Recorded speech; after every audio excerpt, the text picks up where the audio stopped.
महर्षि वशिष्ठ द्वारा वसुओं को शाप प्राप्त होने की कथा।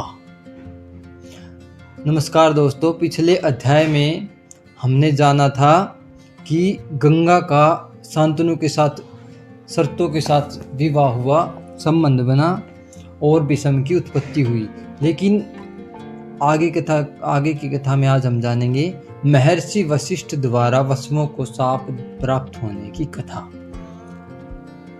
शांतनु ने पूछा, देवी, ये आपव नाम के महात्मा कौन हैं और वसुओं का क्या अपराध था जिससे आपव के शाप से उन सबको मनुष्य योनि में आना पड़ा? और तुम्हारे दिए हुए इस पुत्र ने कौन सा कर्म किया था जिसके कारण यह मनुष्य लोक में निवास करेगा? जाह्नवी, वसु तो समस्त लोकों के अधीश्वर हैं। वे कैसे मनुष्य लोक में उत्पन्न हुए, यह सब बात मुझे बताओ। वैशंपायन जी कहते हैं, नरश्रेष्ठ जन्मेजय, अपने पति राजा शांतनु के इस प्रकार पूछने पर जहू पुत्री गंगा ने उनसे इस प्रकार कहा। गंगा बोली, भरत श्रेष्ठ, पूर्व काल में वरुण ने जिन्हें पुत्र रूप में प्राप्त किया था, वे वशिष्ठ नाम मुनि ही आपव नाम से विख्यात हैं। गिरिराज मेरु के पार्श्व भाग में उनका पवित्र आश्रम है जो मृग और पक्षियों से भरा रहता है। सभी ऋतुओं में विकसित होने वाले फूल उस आश्रम की शोभा बढ़ाते हैं। भरत शिरोमणि, उस वन में स्वादिष्ट फल, मूल, जल की सुविधा थी। पुण्यवानों में श्रेष्ठ वरुनंदन महर्षि वशिष्ठ उसी में तपस्या करते थे।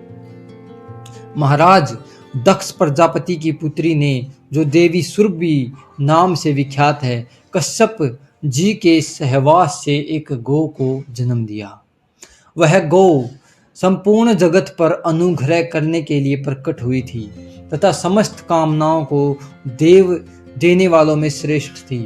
वरुण पुत्र धर्मात्मा वशिष्ठ ने उस गौ को अपने होमधेनु के रूप में प्राप्त किया।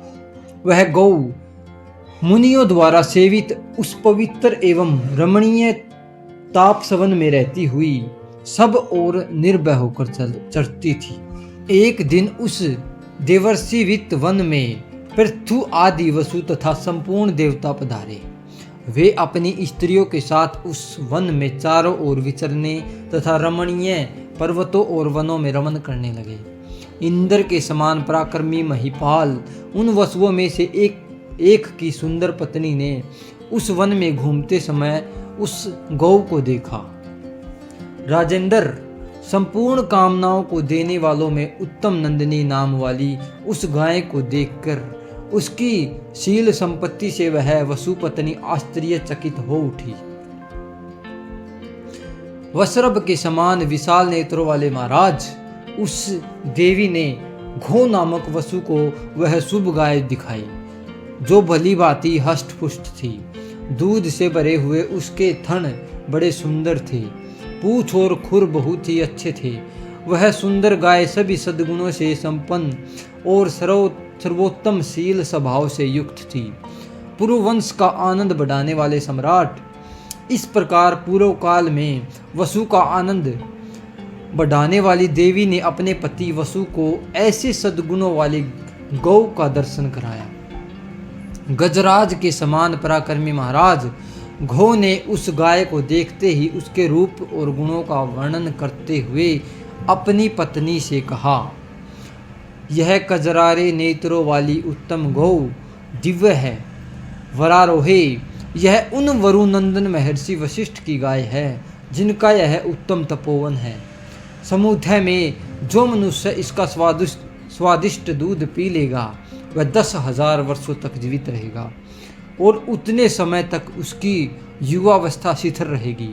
नृपश्रेष्ठ, सुंदर कटी प्रदेश और निर्दोष अंगों वाली वह देवी यह बात सुनकर अपने तेजस्वी पति से बोली, प्राणनाथ, मनुष्य लोक में एक राजकुमारी मेरी सखी है।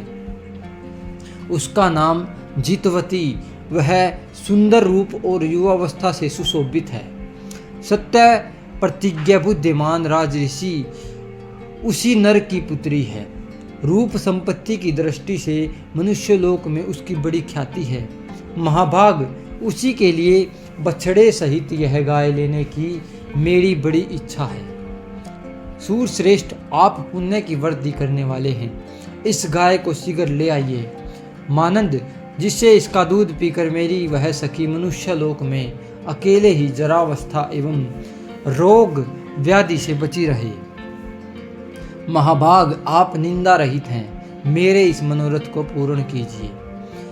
मेरे लिए किसी तरह भी इससे बढ़कर प्रिय अथवा प्रियतर वस्तु दूसरी नहीं है।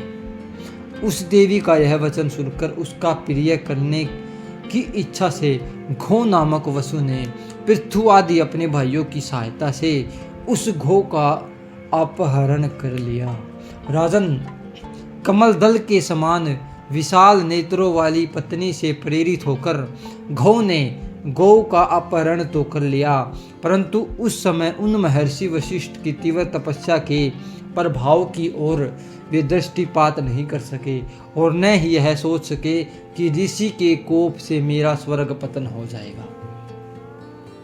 कुछ समय के बाद वरुण नंदन वशिष्ठ जी फल फूल लेकर आश्रम आए, परंतु उस सुंदर कानन में उन्हें बछड़े सहित अपनी गाय दिखाई नहीं दी। तब तपोधन वशिष्ठ जी उस वन में गाय की खोज करने लगे, परंतु खोजने पर भी वे उदार बुद्धि महर्षि उस गाय को न पा सके। तब उन्होंने दिव्य दृष्टि से देखा और यह जान गए कि वसुओं ने उसका अपहरण किया है। फिर तो वे क्रोध के वशीभूत हो गए और तत्काल वसुओं को शाप दे दिया।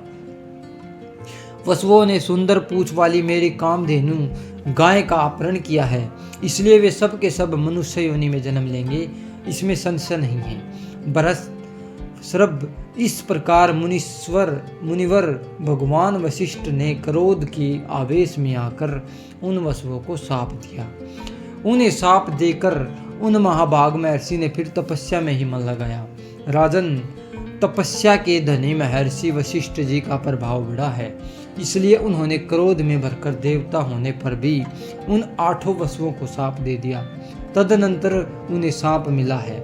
यह जानकर वे वसु पुण्य महात्मा वशिष्ठ के आश्रम पर आए और उन महर्षि को प्रसन्न करने की चेष्टा करने लगे। नरपश्रेष्ठ, महर्षि आपो समस्त धर्मों के ज्ञान में निपुण थे। महाराज, उनको प्रसन्न करने की पूरी चेष्टा करने पर भी वे वसु उन मुनि श्रेष्ठ से उनका कृपया प्रसाद न पा सके। उस समय धर्मात्मा वशिष्ठ ने उनसे कहा, मैंने घर आदि तुम सभी वसुओं को शाप दे दिया है, परंतु तुम लोग तो प्रतिवर्ष एक एक करके सबके सब शाप से मुक्त हो जाओगे, किंतु ये घो जिसके कारण तुम सबको शाप मिला है मनुष्य लोक में अपने कर्मोनुसार दीर्घ काल तक निवास करेगा। मैंने क्रोध में आकर तुम लोगों से जो कुछ कहा है उसे असत्य करना नहीं चाहता। ये महामना घो मनुष्य लोक में संतान की उत्पत्ति नहीं करेंगे और धर्मात्मा तथा सब शास्त्रों में निपुण विद्वान होंगे। पिता के प्रिय एवं हित में तत्पर रहकर स्त्री संबंधी भोगों का परित्याग कर देंगे। उन सब वसुओं के से ऐसी बात कहकर वे महर्षि वहां से चले दिए। तब वे सब वसु एकत्रित होकर मेरे पास आए। राजन, उस समय उन्होंने मुझसे याचना की और मैंने उसे पूर्ण किया। उनकी याचना इस प्रकार थी, गंगे, हम जो जन्म ले तुम स्वयं हमें अपने जल में डाल देना। राज शिरोमणे, इस प्रकार उन शापग्रस्त वसुओं को इस मनुष्य लोक से मुक्त करने के लिए मैंने यथावत प्रयत्न किया है। भारत, नरपश्रेष्ठ एकमात्र घो ही महर्षि के शाप से दीर्घ काल तक मनुष्य लोक में निवास करेगा। राजन, मेरा यह पुत्र देवव्रत और गंगादत्त 2 नामों से विख्यात होगा। उसका बालक गुणों में आपसे बढ़कर होगा। अच्छा, अब जाती हूँ। आपका यह पुत्र अभी शिशु अवस्था में है, बड़ा होने पर फिर आपके पास आ जाएगा और आप जब मुझे बुलाएंगे तभी मैं आपके सामने उपस्थित हो जाऊंगी। वसंपायन जी कहते हैं, जन्मेजय, यह सब बातें बताकर गंगा देवी उस नवजात शिशु को साथ ले गई। ले वहीं अंतर्ध्यान हो गई और अपने अभिष्ट स्थान को चली गई। उस बालक का नाम देवव्रत, कुछ लोग गंगेय भी कहते थे, घू नाम वाले इस वसु शांतनु के पुत्र होकर गुणों में उनसे भी बढ़ गए। इधर शांतनु ने शोक से आतुर हो पुनः अपने नगर को लौट गए।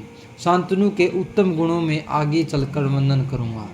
उन भरतवंशी महात्मा नरेश के महान सौभाग्य का भी मैं वर्णन करूंगा, जिनका उज्जवल इतिहास महाभारत से विख्यात है।